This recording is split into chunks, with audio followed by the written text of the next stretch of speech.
Bismillahirrahmanirrahim. Assalamualaikum warahmatullahi wabarakatuh.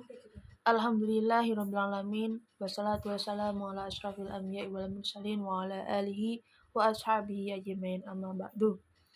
Nama saya Aprilia Etika Wardani, NIM A71219041 dari kelas Adab Muqaron D. Di sini saya akan menjelaskan tentang tugas akhir adab muqaron, yakni apa yang dimaksud dengan muwasyahat, al-azjal, soneta, dan troubadour.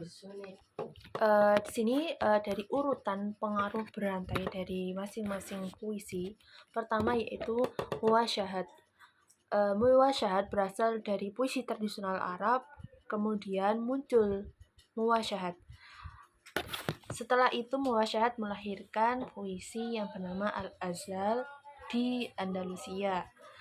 Kemudian lahirlah syair Al-Azhal yang melahirkan puisi troubadour di Eropa. Setelah troubadour dilahirkan, kemudian disusul dengan puisi yang bergenre soneta, yaitu hasil pengaruh dari troubadour di Eropa. Muwasyahat yang dimaksud dari muwasyahat sendiri yaitu puisi Arab Andalus yang tidak sama dengan puisi tradisional Arab seperti bahasanya. Tapi muwasyahat ini muncul di dalam sastra Arab pada abad ke-3 Hijriyah atau abad ke-9 Masehi. Tujuan terpenting dari muwasyahat sendiri yaitu ghazal atau bujukan rayu terhadap wanita.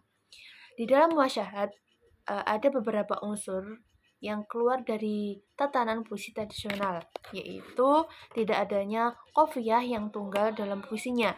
Meskipun pada awalnya muwasyahat masih disusun dengan bahar-bahar Arab lama, dan setelah itu beberapa lama kemudian muwasyahat mulai disusun dengan bahar-bahar baru, di mana tidak ada konvensi atau hal-hal yang disepakati bagi puisi Arab mengenai bahar baru. Kemudian muwasyahat sendiri dibagi menjadi 4, yaitu mutlak, qasm, qafal, dan khorbah. Matlak sendiri yaitu bagian awal dari puisi, sedangkan wasnon yaitu bagian tengah setelah matlak atau setelah qafal. Qafal yaitu penutup dari matlak, dan khorjah yaitu qafal yang terakhir dalam puisi. Kemudian genre yang kedua yaitu al-azhal.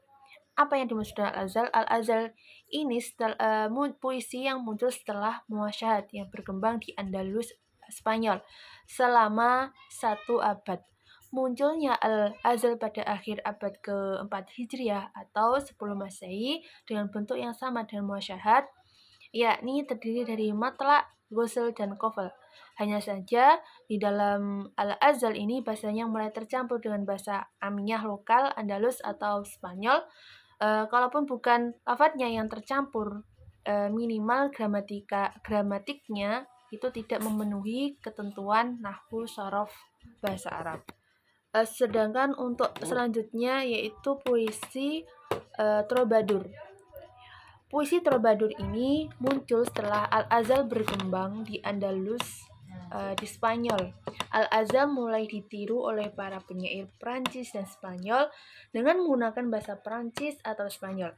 Puisi ini diberi nama troubadour yang muncul pada abad ke-11 Masehi. Bentuk puisi troubadour ini meniru dari puisi Al-Azhal, yakni terdiri dari matlak yang dalam bahasa Spanyol disebut estribillo. Ghazal yang dalam bahasa Spanyol ini disebut dengan mudanza, dan sedangkan qafalnya dalam bahasa Spanyol sendiri disebut dengan vuelta, serta dalam bahasa Prancis disebut tornade. Kemudian untuk yang terakhir yaitu puisi soneta. Puisi soneta ini muncul ketika puisi troubadour merajalela di Eropa. Sampailah ia ke telinga penyair Italia yang bernama Dante Alighieri yang hidup pada abad ke-12 sampai 13 Masehi, tepatnya tahun 1265 sampai 1321 Masehi. Kemudian Dante terpengaruh oleh puisi Troubadour dan ia menirunya dengan membuat puisi yang sama dalam bentuk dan jumlah barisnya dengan puisi Troubadour, di mana jumlahnya yaitu 14 baris yang terdiri dari 2 baris matla, 4 baris gozen, 2 baris kofel, di samping lagi dengan 4 baris gozen, kemudian ditutup dengan 2 baris kofel. Itu karya dari Dante ini kemudian disebut dengan puisi soneta. Mungkin cukup sekian dari saya. Apabila ada kurang lebihnya mohon maaf. Syukran hadal mini wa akhiran. Wassalamualaikum warahmatullahi wabarakatuh.